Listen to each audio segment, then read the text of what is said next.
Irmãos, em nome de Jesus, quero meditar com os irmãos em João capítulo 5.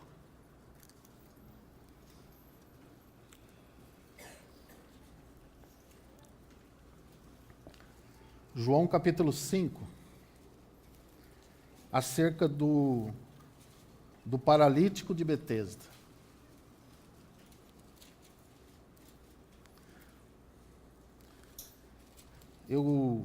Eu vou lendo cada versículo para nós não lermos e depois voltarmos, nós ganhamos tempo.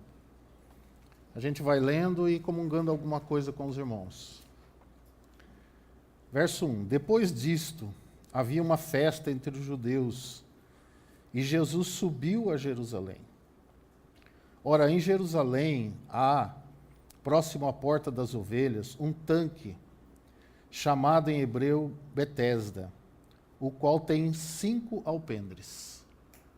Havia um tanque perto da porta das ovelhas, em Jerusalém, e esse tanque, ele tinha 5 alpendres. Alpendre é aquela área, aquela cobertura que a gente faz sobre uma área aberta. Por exemplo, você tem a casa, depois você faz aquela área fora, e aquela cobertura se chama alpendre. E lá havia 5 alpendres. E o Espírito Santo, ele não coloca detalhes por acaso na palavra. Então, por que não falou o tamanho do tanque, a profundidade do tanque? Mas ele falou cerca de 5 alpendres. Porque são coberturas, porque Betesda significa casa de misericórdia. E essa casa de misericórdia, ela, que é o próprio Senhor Jesus, ele é a casa de misericórdia, ele nos cobre áreas da nossa vida com a sua misericórdia. São 5 que são manifestadas aqui nesse paralítico de Betesda. Então vamos acompanhar e ver esses 5 alpendres, ou esses 5 coberturas, acerca da misericórdia desse Senhor de misericórdia. O verso 3 e o verso 4 nos fala acerca da primeira cobertura, do primeiro alpendre. Nestes jazia grande multidão de enfermos, cegos, mancos e ressecados, esperando o movimento das águas. Porquanto um anjo descia em certo tempo ao tanque e agitava a água, e o primeiro que ali descia, depois do movimento de água, sarava de qualquer enfermidade que tivesse. Nós poderíamos estudar só esses 2 versículos, né? Mas vamos dar alguns detalhes e o Espírito Santo vai acrescentar aos irmãos a revelação sobre isso. Então, essa primeira cobertura, irmãos, é que o Senhor é que vê a nossa miséria. Porque esse paralítico, ele estava ali procurando um movimento, qualquer movimento que livrasse ele daquela situação. Ali é um movimento das águas. E assim é conosco também. Nós não buscamos o Senhor. Nós buscamos qualquer movimento que possa nos dar alguma coisa em nossa vida. Mesmo irmãos ou pessoas que vieram de um lar, ou dentro de um lar cristão, evangélico, né? Essa misericórdia, atuando sobre a sua vida, vendo a sua miséria, ela não partiu de você, ela partiu do próprio Senhor. É Ele que viu a sua e a minha miséria. Porque nós, irmãos, não vemos a nossa miséria. Nós vemos sempre uma solução para algum problema nosso, mas a gente não vê a nossa miséria. Então, quando a palavra fala de coxos, aleijados, mancos, assim é que nós somos. Se vocês se lembrarem da parábola da grande ceia, ele dá os mesmos detalhes. Então, esse homem, ele não estava buscando o Senhor, ele estava buscando uma solução qualquer. Mas o Senhor viu a miséria dele. E tinha muitos lá. Porque todos são miseráveis. Todos são desgraçados. Mas o Senhor foi naquela pessoa. E foi na sua pessoa. Então, essa é a primeira coisa que esse Senhor de misericórdia, esse Jesus, que é a casa de misericórdia, a primeira cobertura sobre essa área da nossa vida, vem da parte do Senhor. Ele viu a sua miséria. Ele veio a você.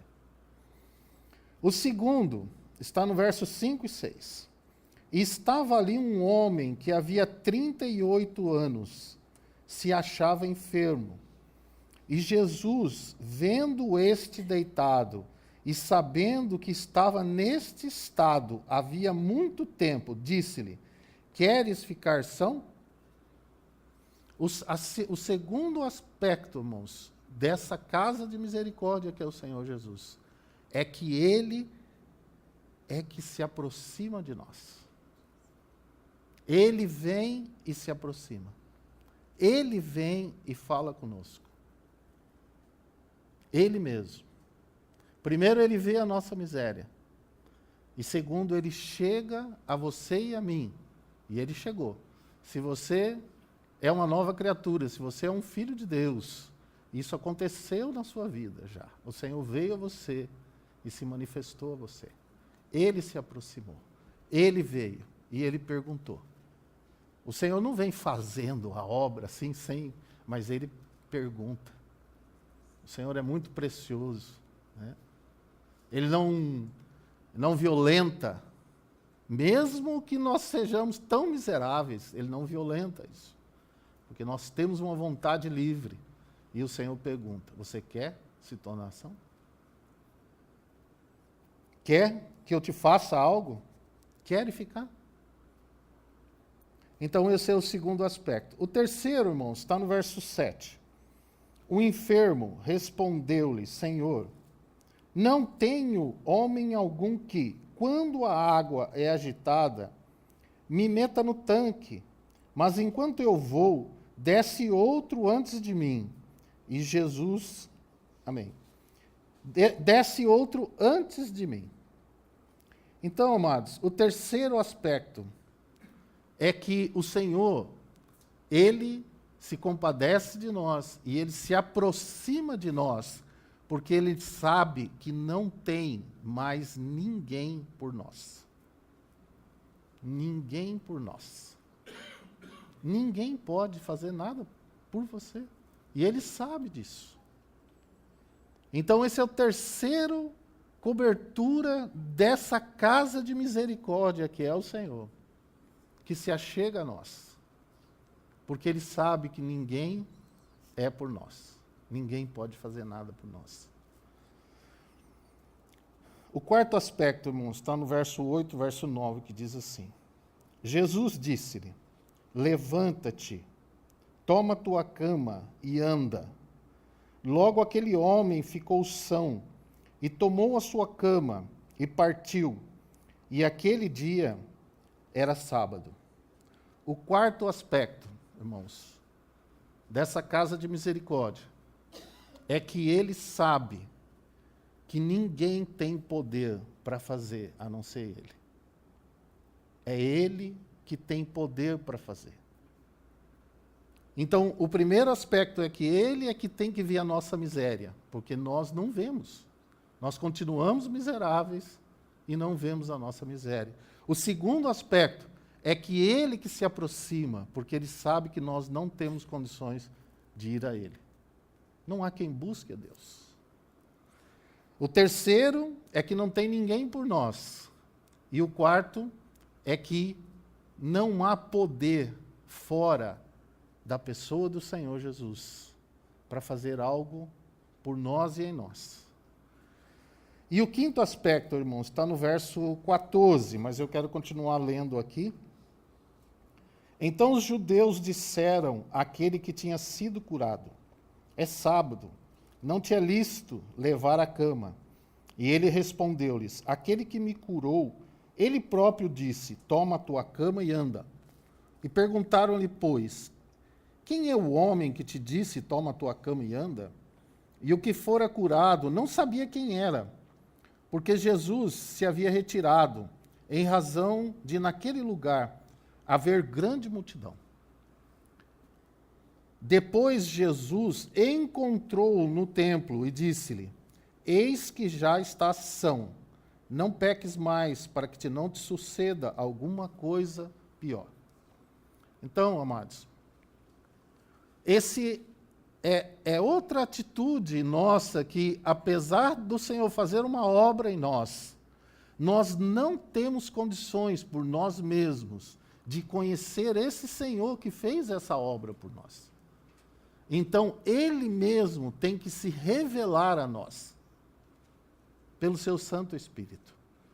Nós podemos buscar nas Escrituras, ler, procurar compreender, mas você não tem condições se o próprio Espírito de Deus, na pessoa do Senhor Jesus, não se revelar a nós. Se você se lembrar, no cego de nascença, também o Senhor dá testemunho disso também. Porque nós podemos buscar de muitas maneiras, e às vezes fazemos isso. Buscamos em pessoas, buscamos em livros, buscamos em religiões, para conhecer esse Senhor. Mas, se o Senhor mesmo não se revelar a você, você não tem condições de conhecê-lo. Então, esse é o quinto aspecto que essa casa de misericórdia, que é o Senhor Jesus, ele tem que cobrir essa deficiência, essa área na nossa vida. E nós não temos condições, por nós mesmos, de conhecer esse Senhor que nos salvou, que nos resgatou. Então, amados, quando nós olhamos para esse pão, quando nós olhamos para esse cálice, nós vemos essa casa de misericórdia que é o Senhor Jesus Cristo. A qual, nessas 5 áreas da nossa vida, esse Senhor misericordioso, ele veio cobrir totalmente. Totalmente. E o Senhor, quando ele nos chama a comer desse pão, a beber desse cálice, ele está nos chamando tanto a conhecê-lo um pouco mais, mas fazer memória também, irmãos, daquilo que o Senhor é e daquilo que o Senhor já fez, está fazendo e continuará fazendo. Aquele que era, que é e que há de vir, o Todo-Poderoso. Mas 2 aspectos importantes. É que aqui, a obra do Senhor, essa casa de misericórdia, ele continua trabalhando. Como nós lemos no verso 17. Jesus lhes respondeu: meu Pai trabalha até agora, e eu trabalho também. Então o Senhor continua trabalhando, fazendo essa obra em nós. Ele mesmo tem se encarregado disso, porque ele sabe que não há ninguém por nós. Ele sabe que não há poder se não for o dele, né? Ele sabe que nós não temos condições se ele mesmo não se revelar a nós. Mas algo muito importante também, irmãos, é que o Senhor, ele manda nós olharmos para esse pão, olharmos para ele, para o seu sacrifício, para o que ele fez, pelo que ele tem feito na nossa vida, pelas suas promessas do que ele fará. Mas há uma palavra muito importante aqui. É que o Senhor diz: eu fiz uma obra maravilhosa na sua vida, mas para você não mais viver da maneira como você vivia no passado. Não viver mais. Nem naquela miséria, apesar de nós, em nós mesmos, continuarmos sendo esses miseráveis, dependentes dessa casa de misericórdia que é o Senhor. Mas o Senhor nos fala algo importante. Ele diz: não peques mais. Porque a obra que o Senhor fez em nós não é para nós vivermos mais da maneira como nós vivíamos. Então, quando o Senhor nos chama a fazermos memória dele, é algo que o Senhor fez de uma vez para sempre. Louvado seja o nosso Senhor. Esse Senhor que é uma casa de misericórdia. Se você o achou, você achou essa casa de misericórdia. E o Senhor não muda. Ele continua sendo. Então, amados irmãos, vamos, todos nós, se você ainda não conhece essa casa de misericórdia, é um momento maravilhoso para você prostrar-se aos pés desse Senhor maravilhoso e buscá-lo de todo o coração, confessar, né, a Ele, porque Ele tem se achegado. Mas se você é alguém que tem gozado de tudo isso desse Senhor, é um momento maravilhoso para você adorá-lo. Adorá-lo. Em nome de Jesus. Pai amado, glória ao teu santo nome, Senhor. Entregamos a Ti a Tua palavra, entregamos a Ti, ó Espírito Santo, a revelação desse Senhor Jesus Cristo. Desperta, Senhor, e dá-nos um coração de adoração, Senhor. Porque o Senhor Jesus é digno, Senhor. Sem Ele nós nada podemos. Em nome de Jesus, Senhor. Amém, Senhor.